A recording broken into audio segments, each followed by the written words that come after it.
कल्पना कीजिए, मुंबई के किसी बेहद पॉश इलाके में एक हाई सोसाइटी पार्टी चल रही है, जहाँ कैमरे चमक रहे हैं और शैंपेन के ग्लास टकरा रहे हैं ना। एकदम सही। शहर के सबसे बड़े पावर ब्रोकर्स और बिजनेस टाइकून एक महिला के इर्द गिर्द खड़े हैं, उसकी तारीफ कर रहे हैं। लेकिन किसी को जरा भी अंदाजा नहीं है कि उस महिला ने एक खौफनाक साजिश रची है। हाँ, और ठीक उसी वक्त एक 25 साल की लड़की की लाश शहर से दूर एक जंगल में जल रही है। सच में ये सोचकर ही रोंगटे खड़े हो जाते हैं। बिल्कुल। तो आज हम जिस मामले की गहराई में उतरने वाले हैं वो भारत के ट्रू क्राइम इतिहास का सबसे भयानक केस है, शीना बोरा मर्डर केस। और ये चर्चा उन ट्रू क्राइम प्रशंसकों के लिए है जो सिर्फ घटना नहीं बल्कि उसके पीछे का मनोविज्ञान समझना चाहते हैं। एकदम सही कहा आपने। हमारा मिशन इस चकाचौंध के पीछे छिपे उस अंधेरे को बेनकाब करना है जिसने पूरे देश को सन्न कर दिया था। तो ठीक है, आइए इसके हर पहलू को खोलकर देखते हैं। यहाँ सबसे हैरान करने वाली बात यह है कि अक्सर हम हत्या के पीछे अचानक आया गुस्सा या पैसों का लालच देखते हैं। हाँ, अमूमन ट्रू क्राइम में यही वजह होती हैं। लेकिन जब हम इस मामले को गहराई से समझते हैं तो ये बिल्कुल अलग है। ये पूरी तरह से छवि, सत्ता और झूठे स्टेटस को बचाने की साजिश थी। मतलब अपनी बनाई हुई झूठी पहचान से किसी को इतना प्यार कैसे हो सकता है कि वो खून के रिश्तों को ही मिटा दे? यही तो सबसे बड़ा सवाल है इस केस का। ये एक ठंडी और सोची समझी साजिश थी। और इसे समझने के लिए हमें सबसे पहले उस दुनिया को समझना होगा जहां से ये शुरू होती है। जी, मुंबई की दुनिया। बिल्कुल, एक ऐसा शहर जो ग्लैमर और रसूख के लिए जाना जाता है। इसी केंद्र में थी इंद्राणी मुखर्जी, बेहद सफल और प्रभावशाली। और उनके पति पीटर मुखर्जी भी मीडिया जगत का एक बहुत बड़ा नाम थे। हाँ, बाहर से देखने पर ये एकदम परफेक्ट लाइफ लगती थी, कोई भी उसे देखकर रश्क कर सकता था। लेकिन इस परफेक्शन की नींव असल में एक बहुत बड़े झूठ पर टिकी थी। और वो झूठ जुड़ा था एक युवा लड़की से, शीना बोरा, जो एक बहुत ही स्मार्ट और स्वतंत्र लड़की थी। कॉर्पोरेट जॉब कर रही थी, लेकिन उसकी असल पहचान को पूरी दुनिया से छिपा कर रखा गया था। यही हिस्सा सबसे दुखद है। बाहर से शीना की जिंदगी आम लगती थी, अपने पैरों पे खड़ी हो रही थी। लेकिन दुनिया, समाज और यहाँ तक कि पीटर के सामने भी शीना को इंद्राणी की छोटी बहन बताया गया था। और यही बात दिमाग को सुन्न कर देती है। मतलब जिस महिला को पूरी दुनिया शीना की बड़ी बहन समझ रही थी, वो असल में उसकी सगी माँ थी। बाप रे, ये तो किसी रशियन नेस्टिंग डॉल की तरह है। आप एक झूठ खोलो तो अंदर एक और गहरा झूठ मिलता है। बहुत सही उदाहरण दिया आपने। ये पूरा परिवार झूठ के जाल में फंसा था। लेकिन मुझे यहाँ एक बात बिल्कुल हजम नहीं हो रही। अगर कोई महिला इतनी सफल है तो अपनी ही बेटी को बहन बनाकर क्यों पेश करेगी? ये बहुत ही सटीक सवाल है। क्रिमिनल साइकोलॉजी के हिसाब से इसका जवाब सत्ता और अतीत के डर में छिपा है। अतीत का डर मतलब वो अपनी पुरानी जिंदगी छिपाना चाहती थी। बिल्कुल।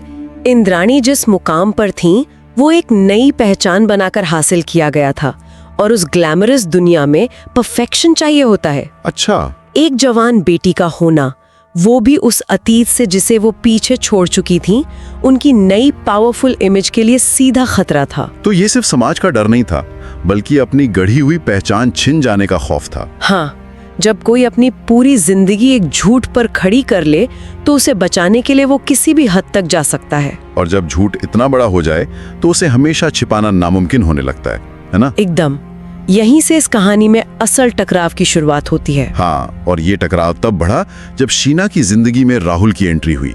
दोनों एक सीरियस रिलेशनशिप में आ गए। और यहीं पर कहानी किसी भयानक पारिवारिक त्रासदी जैसा मोड़ लेती है, क्योंकि राहुल कोई आम लड़का नहीं था। वो पीटर मुखर्जी का बेटा था, यानी इंद्राणी का सौतेला बेटा। तकनीकी रूप से घर के अंदर रिश्तों का एक बहुत ही अजीब जाल बन गया था। मतलब दुनिया की नजरों में राहुल अपनी सौतेली मौसी को डेट कर रहा था। जी, लेकिन इंद्राणी जानती थी कि वो शीना का सौतेला भाई है। ये तो इंद्राणी के उस पूरे एम्पायर के लिए एक टाइम बॉम्ब की तरह था। और ये फटने ही वाला था, क्योंकि शीना अब इस घुटन भरे झूठ से बाहर आना चाहती थी। वो अपनी असली पहचान दुनिया के सामने लाना चाहती थी। वो बहन बनकर नहीं रहना चाहती थी। बिल्कुल, वो सच बताना चाहती थी। और इंद्राणी जैसी महिला के लिए ये बर्दाश्त से बाहर था। और फिर आता है 24 अप्रैल 2012 का दिन। वो दिन जब शीना अचानक गायब हो जाती है। यहीं से ये पारिवारिक ड्रामा एक ठंडे दिमाग से किए गए क्राइम में बदलता है। 24 अप्रैल के बाद मुकम्मल खामोशी छा जाती है। हाँ, उसका फोन बंद हो जाता है, सोशल मीडिया पर सन्नाटा। और राहुल, जो उसके सबसे करीब था, उसे शीना के फोन से सिर्फ एक ब्रेकअप मैसेज आता है। बस एक मैसेज। हाँ, उसके बाद कोई कॉल नहीं, कोई मीटिंग नहीं, कोई सुराग नहीं, सब कुछ शांत। और इस खामोशी को ढकने के लिए इंद्राणी ने कहानी गढ़ दी कि शीना विदेश चली गई हैं। बहुत ही साधारण लेकिन बेहद असरदार कहानी। यहाँ पर कहानी सच में बहुत दिलचस्प हो जाती है। एक ट्रू क्राइम फैन के नजरिए से सोचिए, ये कितनी अजीब बात है। बिल्कुल। एक 25 साल की लड़की गायब हो जाती है, कोई मिसिंग रिपोर्ट नहीं, कोई उसे ढूंढने की कोशिश नहीं करता, और लोग सिर्फ एक टेक्स्ट मैसेज को सच मान लेते हैं। मुझे ये बात समझ नहीं आती, क्या पीटर मुखर्जी को शक नहीं हुआ? क्या पैसे और रसूख ने सिस्टम की आंखों पर पट्टी बांध दी थी? इसे गहराई से समझना जरूरी है। ये कवर अप की एक मास्टर क्लास है।